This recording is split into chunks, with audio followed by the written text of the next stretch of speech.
अस्सलाम वालेकुम जी। आज आप लोगों को कैट्सपर जीन के बारे में बताता हूँ। ये एक बड़ा इंपॉर्टेंट जीन है जो कि मर्दों के स्पर्म की टेल के अंदर यानी दुम के अंदर पाया जाता है।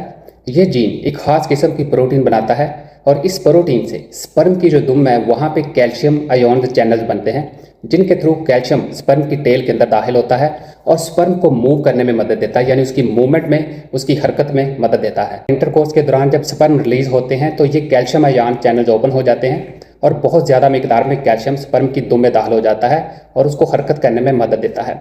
जब ये स्पर्म फीमेल के रिप्रोडक्टिव पार्ट में हरकत करते हैं तो वहाँ पे यही जीन फीमेल का जो प्रोजेस्टेरॉन हार्मोन होता है उसको डिटेक्ट कर लेता है, जिससे स्पर्म की जो हरकत है, मूवमेंट है, वो और तेज़ हो जाती है, जिसको हम हाइपर एक्टिवेशन कहते हैं। और यही हाइपर एक्टिवेशन एग की फर्टिलाइजेशन के लिए बहुत ज़रूरी होती है और यही जीन स्पर्म को एग का रास्ता भी दिखाता है। इस कैट्सपर जीन में किसी किस्म का डिफेक्ट आ जाता है तो ये स्पर्म को हाइपर एक्टिवेट नहीं कर पाता, जिससे स्पर्म की रफ्तार कम हो जाती है और वो एग के अंदर पेनिट्रेट नहीं कर पाता, यानी जो एग है उसके ऊपर 2-3 लेयर्स होती हैं और उसको पेनिट्रेट करने में, उसमें दाखिल होने में जो स्पर्म है उसको बड़ी रफ्तार चाहिए होती है। तो अगर उसकी रफ्तार कम होगी तो एग फर्टिलाइज नहीं होगा और प्रेगनेंसी कंसीव नहीं होगी। बहुत सारे कपल्स ऐसे भी हैं जिनके पास बच्चे नहीं हैं और जब वो टेस्ट करवाते हैं तो जो पार्टनर है उसके टेस्ट भी ठीक होते हैं और जो मर्द है उसके स्पर्म की तादाद तो अच्छी होती है, लेकिन जो स्पर्म की मूवमेंट है वो थोड़ी सी कम होती है। तो पॉसिबिलिटी यही होती है कि इस जीन में कोई ना कोई डिफेक्ट है। इसके ट्रीटमेंट की बात की जाए तो बहुत सारे मेथड्स अवेलेबल हैं, लेकिन जो सबसे इफेक्टिव मेथड है वो है साइटोप्लाज्मिक स्पर्म इंजेक्शन,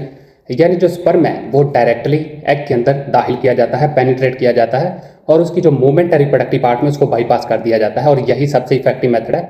और इसके बाद एक और मेथड है जिसमें हम जो आइनोफोर्स हैं वो उनका इस्तेमाल करते हैं। ये एक तरह के केमिकल्स हैं जो कि स्पर्म की जो टेल है उसके अंदर कैल्शियम की तादाद को बढ़ा देते हैं। जब कैल्शियम की तादाद बढ़ेगी तो जो स्पर्म की मूवमेंट है वो भी ऑटोमेटिकली बढ़ जाएगी। इस तरह की मोर इन्फॉर्मेटिव वीडियोज़ के लिए मुझे फॉलो कर लें, वीडियो को लाइक और शेयर किया करें। सी यू नेक्स्ट वीडियो।